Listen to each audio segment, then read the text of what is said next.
Joe.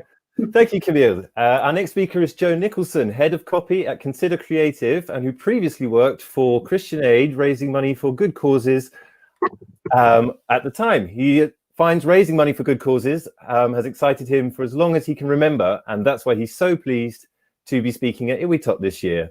So we're very much looking forward to hearing from Joe, and hopefully we will get his presentation up right away. Thank you very much, Joe. Hello. Now, I can't get you to raise your hands via Zoom, but I'd still like to start by asking you a question. Who here has one of these? If you're watching internationally and you're baffled, let me explain. This is a Blue Peter badge. Blue Peter is a children's TV show in the UK that's been airing since 1958. It's an eclectic one in many ways because it's actually all about getting kids doing activities, whether that's baking or making things or helping out in their local communities. And as a reward for taking part, you could be sent one of these badges. If you had one, you were the envy of absolutely all your friends. So UK viewers, if you did say, yes, I am the proud owner of a Blue Peter badge, I've got to say straight up that I hate you, because try as I might, I could never get my hands on one. I did everything, okay? I wrote letters to Blue Peter, I drew drawings. One year I even designed a Blue Peter Fabergé egg. Alas, nothing, no badge. And there's something else that I threw myself into in my pursuit of that coveted badge, and that is the Blue Peter Appeals. So Blue Peter is totally unique in that it has an annual appeal. And kids would be asked to gather up things from around the house. It could be stamps off the back of envelopes or used paper bags. And they'd be sent in and transformed into something really exciting for a charity. So in 1964, for example, 2 tons of used aluminium foil from people's homes actually became 2 guide dogs. Here's one of them. I vividly remember in 1998 scrabbling around for as many fizzy drinks cans as I could find, because the appeal that year was gathering those up and using them to build schools in Mozambique. You never know, maybe those are some of mine. But there's something else that I remember so vividly about Blue Peter Appeals, and I'm sure many of you will as well, and that is the Blue Peter Appeal Totalizer. The Totalizer. I wish I'd thought of that. So as you can see, it tracked income up to the total, which was the goal at the start of the appeal. But you don't need me to tell you as well that it's an undisputed design icon. So I want to just pause for a second to take a little whiz through some of the greatest hits. In 1993, we had, for the lifeboats appeal, this wonderful totalizer shaped like a cliff. In 1995, we had this inexplicably neoclassical offering. And in 2000, we had, the less I say about what's going on right now, the better. But besides its kind of aesthetic mastery, the Totalizer actually was founded on some really solid behavioural science. So for a start, it gave really good social proof. As you saw that Totalizer every week, you saw just how many kids were taking part, and you felt, I better well get involved myself.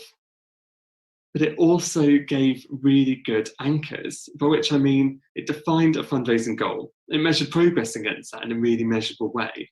You don't really need to be that good a reader or even that good at counting to grasp that sense of the money racking up. And that way it was really accessible even to the youngest of kids.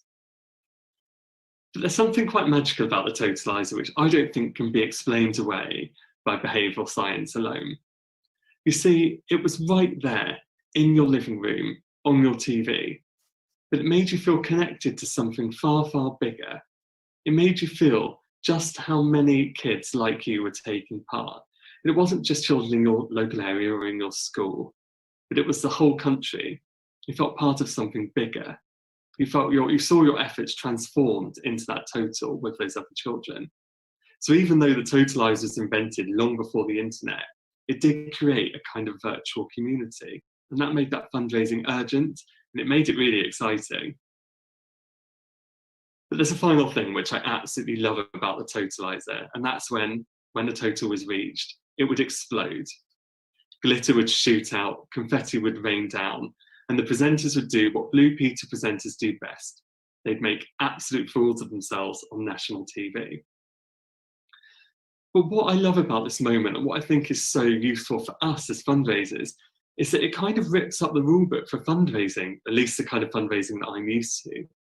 Because the mantra for us seems to be ask, ask, ask, and occasionally throw in a thank you to show how eternally grateful we are to our supporters. We never really pause for breath and think, gosh, we've done something really, really brilliant. Blue Peter did, though. Blue Peter found the time to celebrate. And when you saw them do it, your heart soared in the most pure and childlike way, and you wanted to get up on stage and dance to them as well. Now, let me remind you where we are. We're in a crisis in the midst of a pandemic, and people are more desperate than ever for something to celebrate. And people are fundraising now as well. There's this outpouring of kindness. People are probably fundraising as hard as they did when they first did those Blue Peter appeals back when they were children.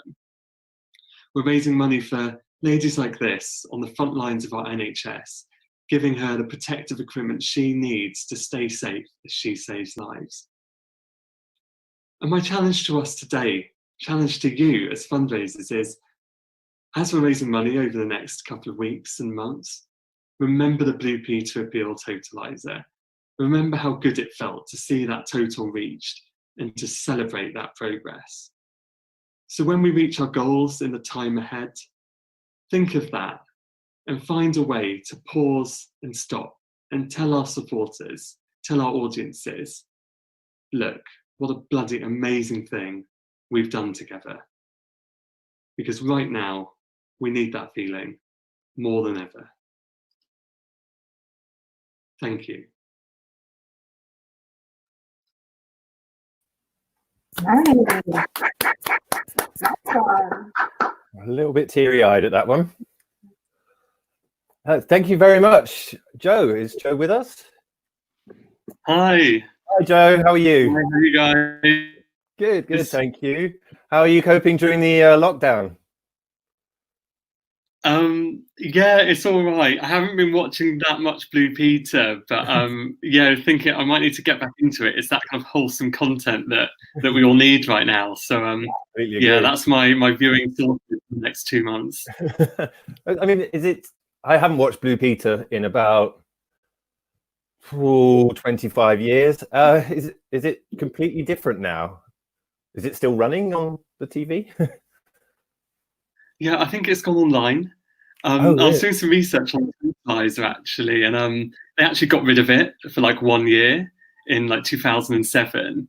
But everyone was really upset. So like the next year they brought it back. Like it went digital and all virtual, but it just couldn't get enough of that amazing design. So yeah, it was made again.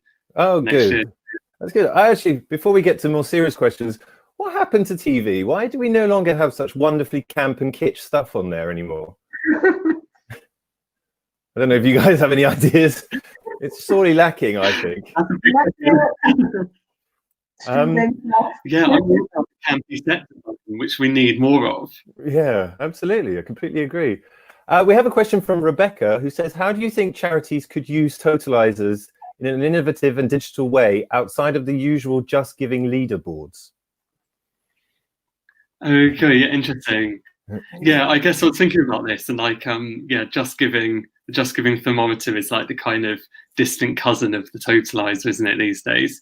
I kind of think, like, going on the kind of kitsch, campy design thing with the Totalizer, there's something really lovely in how kind of they're sort of homemade, sort of DIY, a bit kind of eccentric. You can actually do that really easily, like for your own cause. Like, volunteers make this kind of thing all the time. I was actually, I found recently this thing called a crotchalizer, which is like this crotcheted totalizer, like knitted or whatever. I wasn't sure where that was going. I mean, totally bizarre. And these people had done it to basically count how many of these little things were being crotcheted by volunteers. I think it was like a WI thing. And that was like really lovely. And that was just on social media, and it was like growing over time. So you can kind of go back to basics. You don't really need to do something really high budget, technical, digital. but just like get people to make their own totalizer and then share that around, because that's really human and it kind of, yeah, captures the imagination of it.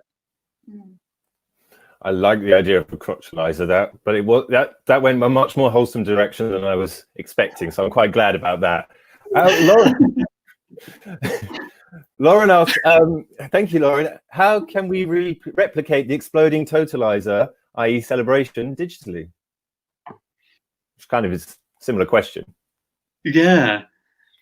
Yeah, I don't know. I'm kind of, do you know what? I'm thinking about this a lot. And actually, I recorded this talk, and then this week, like loads of amazing kind of celebration around fundraising happened. So I was like, oh, it's so live.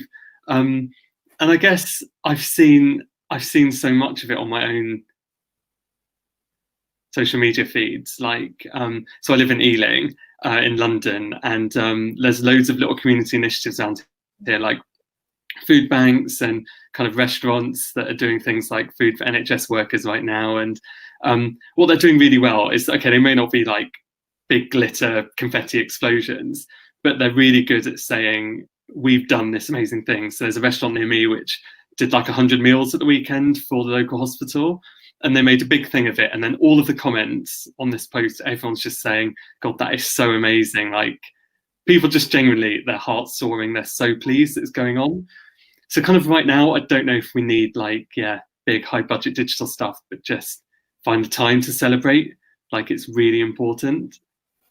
And that ties in with what you were saying about being part of something big, because smaller, you know, Blue Peter was on television, so it had a huge reach, but for a smaller organization with a small budget, do you think that there are tips they can take from this to help donors feel part of something bigger as well? Yeah, so the thing, I think it's a really interesting point about Blue Peter, like making you feel like you're part of something bigger.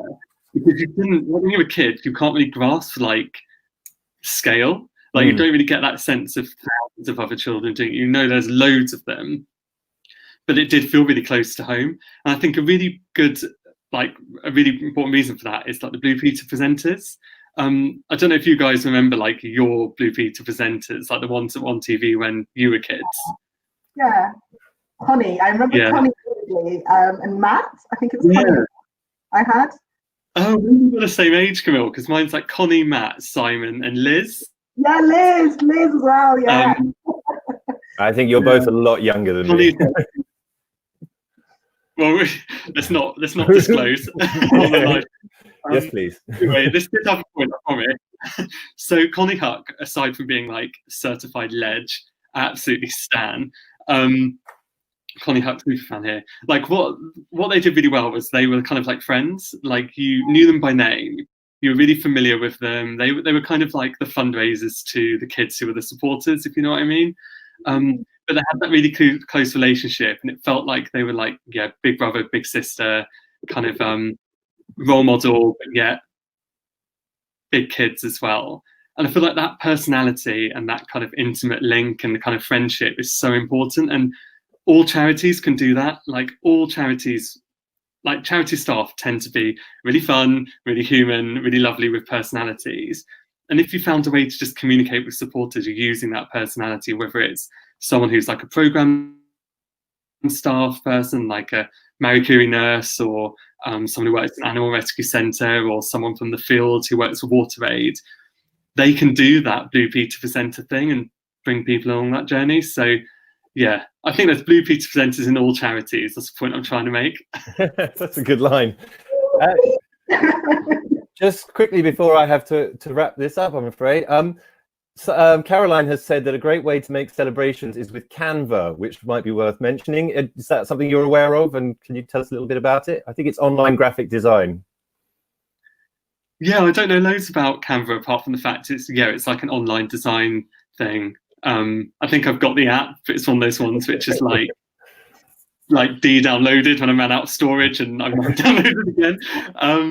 Yeah, I think anything like that. Like, I really think though, like we don't need to be too polished with this kind of thing. Like the thing about Blue Peter Appeals, which I love, is that it's rough and ready, it's kids, like,